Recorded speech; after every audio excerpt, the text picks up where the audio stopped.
நம்பிக்கை நம்பிக்கை நம்பிக்கை நம்பிக்கை இல்லாமல் நாளை இல்லை.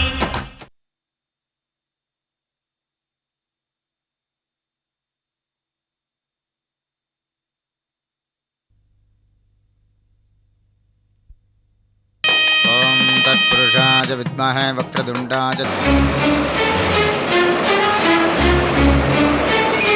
வித்மஹே வக்ரதுண்டாய தீமஹி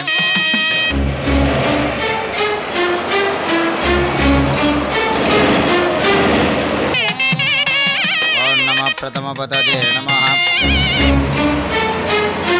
नमः ओम एकदंताय नमः ओम श्रीवरदमूर्तये नमो नमः ओम गणानाहन्त्वा गणपतिं नमामहे कविं कवीनामुपक्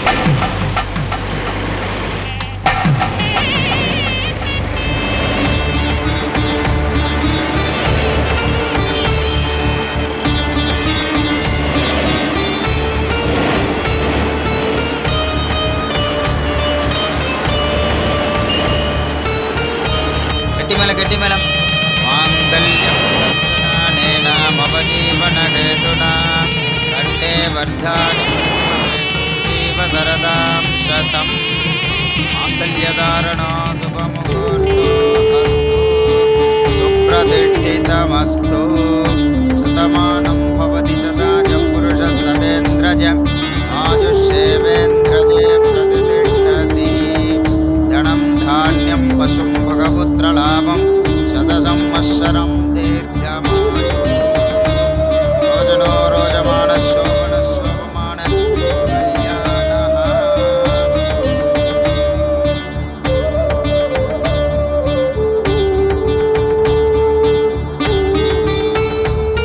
வாங்கத்த மாப்பிள்ளை,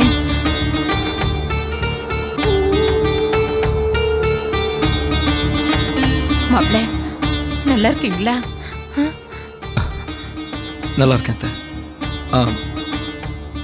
உங்க பேத்தியோட கல்யாணம் நல்லபடியா முடிஞ்சத்த. நீங்க உள்ள வந்து அவங்கள ஆசீர்வாதம் பண்ணுங்க. வாங்க. நான் நினைச்சபடி நடந்துச்சு. இப்பதான் நான் ரொம்ப சந்தோஷமா இருக்கேன். ஆமா, அருணா எங்க? என் பொண்ணு எங்க? என் பொண்ணை நான் முதல்ல பார்க்கணும் மாப்பிள்ள. நான் அவளை பார்த்து எத்தனையோ வருஷம் ஆச்சு. மோனிகாவனா அருணாவா பார்த்தேன். முதல்ல அவளை பார்த்ததும் என் மக அருணாவா பார்த்ததா நினைச்சு நான் பூரிச்சு போயிட்டேன். என் பொண்ணு எங்க? அம்மாவே வந்து பார்க்கணும்னு உள்ள இருக்காளா? வா பாட்டி. என்ன பாட்டி இவ்வளவு லேட்டா வர? நீ பக்கத்துல இருந்து நடத்த வேண்டிய கல்யாணம் இது. அது வந்துமா, கார் ரிப்பேர் ஆயிடுச்சு. வண்டி எதுவும் கிடைக்காம நான் நடந்தே வந்தேம்மா. மோனிகா, மாப்பிள்ள பாட்டி காலில் வந்து ஆசீர்வாதம் வாங்கிக்கங்க. நல்லா இருங்க. நல்லாரு. ஏம்மா, உன்னோட விருப்பத்தை இந்த பாட்டி நிறைவேற்றி வச்சிட்டேன்ல, இப்போ உனக்கு சந்தோஷம் தானே? தேங்க்ஸ் பாட்டி.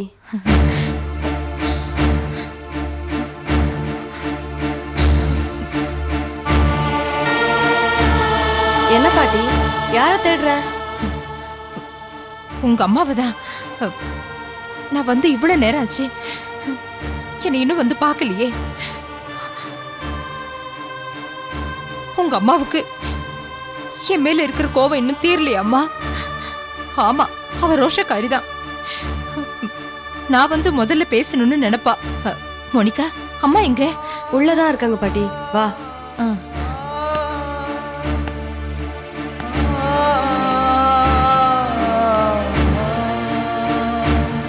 அருணா உள்ளேயா இருக்கா? ஒரு நிமிஷம்.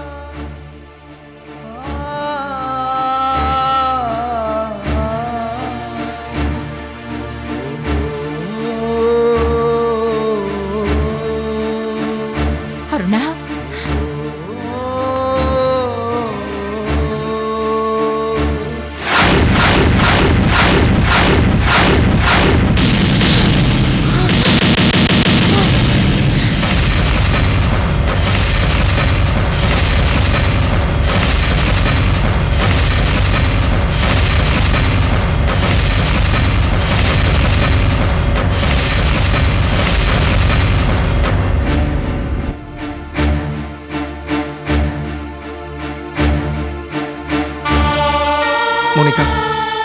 அம்மா கிட்ட இருந்து ஆசீர்வாதம் வாங்கிக்கம்மா.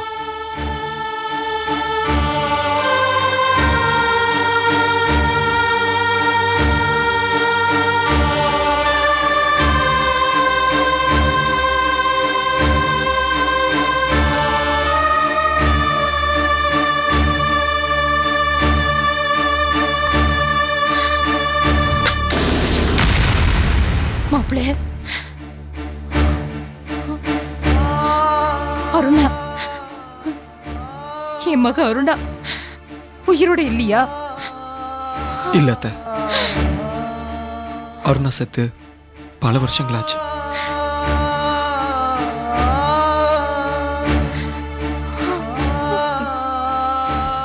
என் குழந்தை மோனிகாவை நான் தான் வளர்த்தேன் அத்தை. ஆமா பாட்டி, எனக்கு விவரம் தெரிஞ்சு கண்முழிச்சு பார்த்ததே அப்பாவோட முகத்தை தான்.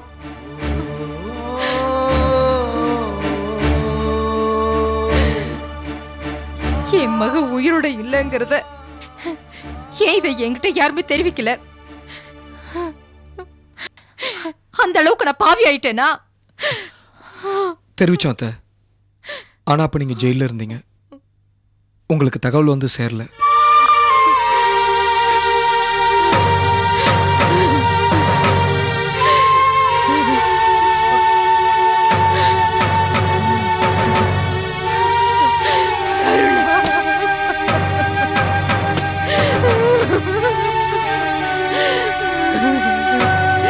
என்னை விட்டு ஒரேடியா போயிட்டியா அருணா? நீ போய் பல வருஷங்கள் ஆச்சாமே. நான் உன்னை பார்க்கணுன்னு தான் ஆசாசியா ஓடி வந்தேம்மா. அம்மா, ஆசாசியா ஓடி வந்த என்ன இப்படி ஏமாத்திட்டியே.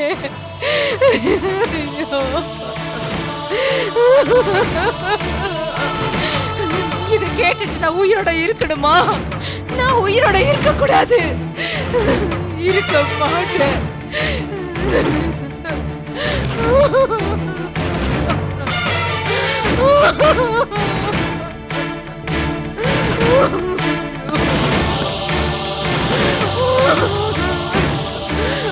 அருணா, அருணா, அருணா.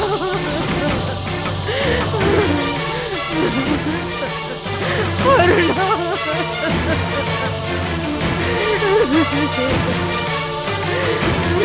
என்னை விட்டுட்டு போயிட்டியே.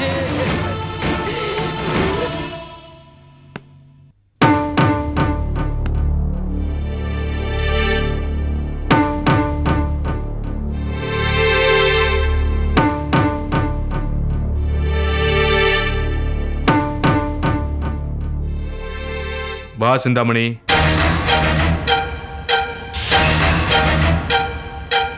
என்ன பாக்குற? உள்ள வா.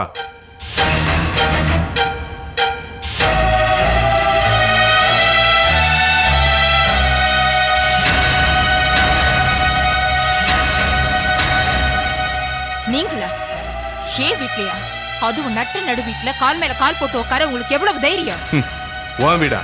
இனிமே ஒண்ணுதுன்னு எதுவுமே கிடையாது சிந்தாமணி. என்ன உளறீங்க? சிந்தாமணி, கல்யாணம் ஆகி குழந்தைங்க வந்திருக்காங்க. நம்ம சண்டை அப்புறம் வச்சுக்கலாம். முதல்ல அவங்கள ஆசீர்வாதம் பண்ணுவோம். வாங்க உள்ள வாங்க.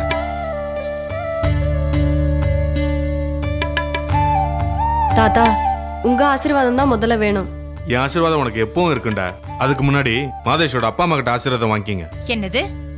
மாதேஷ்க்கு அம்மாவா? அம்மா மட்டும் இல்ல சிந்தாமணி, அவனோட ஒரிஜினல் அப்பாவும் வந்திருக்காரு. என்ன சொல்றீங்க? அங்க பாரு.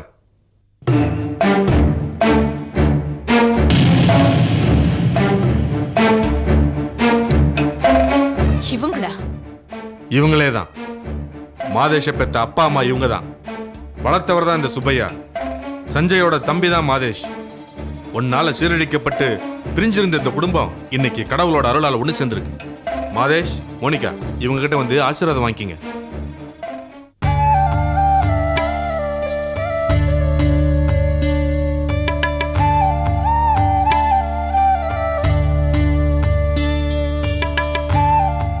மாதேஷ 10 மாசம் சுமந்து பெத்தது மட்டும்தானா?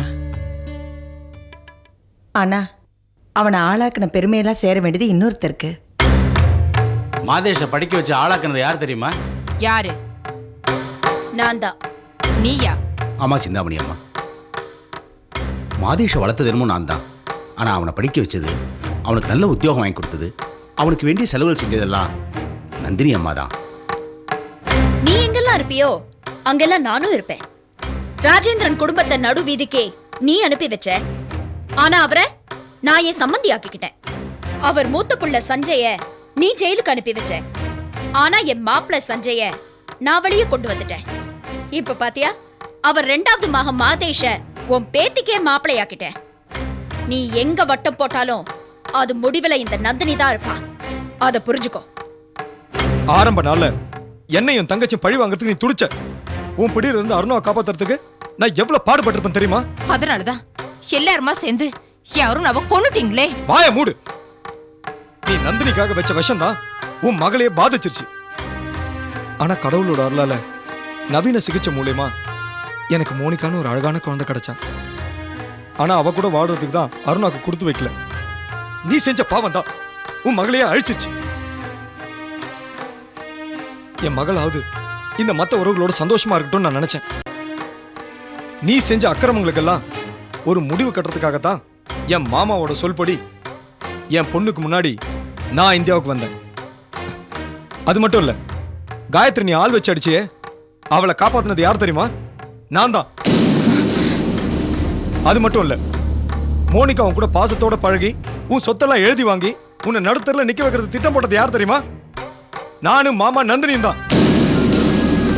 ஒரு பக்கம் வீல் சேர்ல உட்கார்ந்தபடி பிரேம் லூசி வேஷத்துல வந்தது யார் தெரியுமா? யாரு? அங்க பாரு. நான் தான் சிந்தாமணி.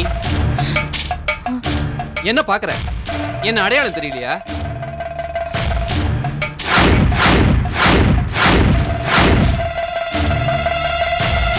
ஆனந்த். லூசியா வந்தது நீயா? அட பாவிகளா, எல்லாருமா சேர்ந்து என்னை ஏமாத்திட்டீங்களே. நிறுத்து சிந்தாமணி. எங்க சொத்தை எல்லாம் புடுங்கி எங்களை நடுத்தருக்கு கொண்டு வந்தியே, அது நியாயமா?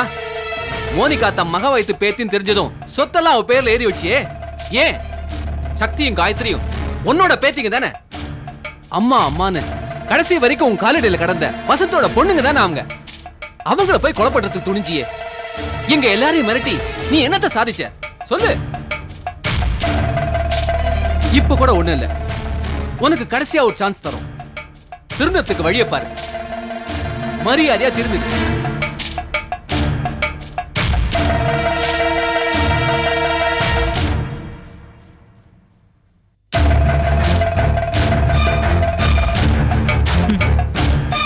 என் பேத்தி மோனிகா ஏன் கூட இருக்கா, எனக்கு அது போதும். மரியாதையா எல்லாரும் வெளியில போங்க. மோனிகா, எல்லாரையும் வெளியே துரத்து. போக வேண்டியது வேற யாரும் இல்ல, நீதான். என்ன சொல்ற? இவ்வளவு தப்பு செஞ்சும் இப்ப கூட நீ திருந்தறதுக்கு சந்தர்ப்பம் கொடுக்குறாங்க. உன்னை மன்னிக்க தயாராவும் இருக்காங்க. அதை நீ புரிஞ்சுக்காம பேசுறியே. மோனிகா, இவங்க யாரையும் நம்பாத. பாட்டி, உன்னதான் நான் நம்பல. இனிமே நீ திருந்தவே மாட்ட. வெளியில போ.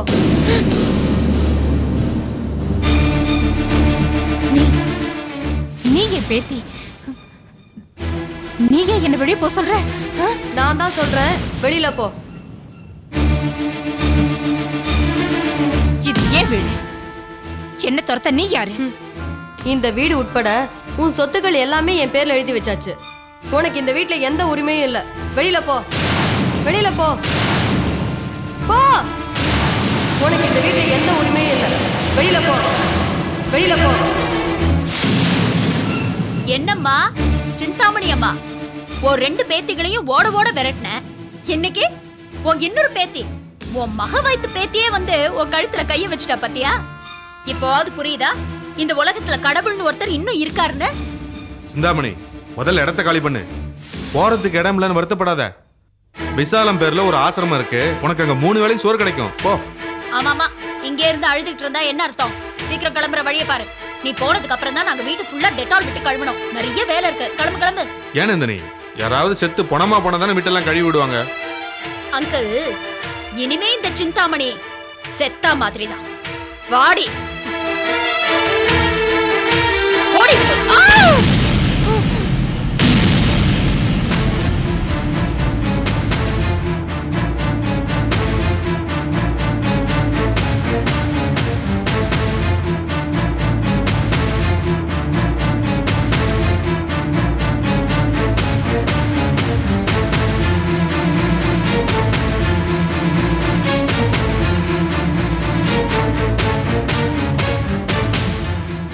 நான் செத்த மாதிரியா? நான் போனதுக்கு அப்புறம் வீட்டை கழுவி விட போறீங்களா? இத பாருங்கடி, இந்த சிந்தாமணி அவ்வளவு சீக்கிரம் சாக மாட்டா. அவளை சாகடிக்கவும் யாராலையும் முடியாது. நான் யாருன்னு காட்டுறேன், கூடிய சீக்கிரம் காட்டுறேன். என் நந்தினி, உன்னையும் ஜெயந்தியும் அழிக்காம விட மாட்டேன். ஓடே.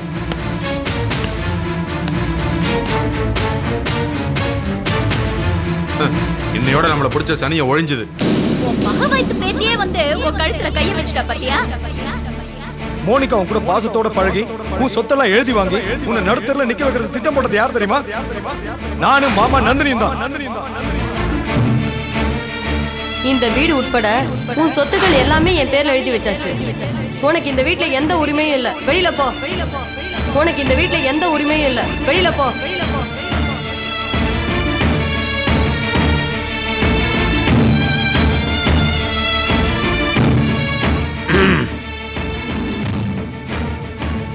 கடைசியில் உன் நிலைமை இப்படி ஆகும் நான் எதிர்பார்க்கவே இல்லை சிந்தாமணி. எல்லாரையும் நடுத்தெருவு கொண்டுடலான்னு நீ நினைச்ச, ஆனால் அவங்க எல்லாரும் சேர்ந்து இப்போ உன்னை நடுத்தெருவுக்கு கொண்டு வந்துட்டாங்க. யார் அறியும், எந்த விஷயத்திலும் என்னை ஜெயிக்க முடியாது தேவராஜ். அதனால என் பேத்தியை காட்டி பாசத்தினால என்ன குழியில தள்ளிட்டாங்க. ஆமாம், மோனிகா அவங்க பக்கம் சேருவாங்க நானும் நினச்சி கூட பார்க்கல சிந்தாமணி. அவ என்ன செய்வா தேவராஜ்? அவ சின்ன பொண்ணு.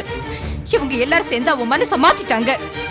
அது மட்டும் இல்ல, என் பொண்ணு அருணா செத்து போனத கூட என்கிட்ட இருந்து மறைச்சிட்டாங்க. விடக்கூடாது தேவராஜ், விடக்கூடாது. இவங்க எல்லாரையும் விடக்கூடாது. கவலைப்படாத சிந்தாமணி, நானும் உனக்கு ஒரு நல்ல செய்தியோடு தான் வந்திருக்கேன். நாளைக்கு அவங்க எல்லாரும் சேர்ந்து குலதெய்வத்தை கும்பிட சொந்த ஊருக்கு போக போகிறாங்க. அங்கேருந்து அவங்கள அப்படியே நேராக சொர்க்கத்துக்கு அனுப்பிச்சிடுறேன். இல்ல, அவங்க செத்ததுக்கு அப்புறம் கூட நிம்மதியா இருக்கக்கூடாது. அதனால அவங்கள நரகத்துக்கு அனுப்பிடு. ஆனா என் பேத்தியும் அவளோட புருஷனை மட்டும் சாக கூடாது.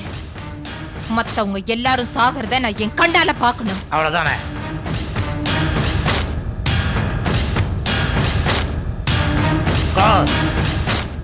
இந்த தடவையாவது ஒழுங்கா செய் தேவராஜ். கவலைப்படாத சிந்தாமணி, இது எனக்கு கிடைச்சிருக்கிற கடைசி சான்ஸ். செய்யறனா இல்லையா நீ பார்க்க தானே போற. வரேன்.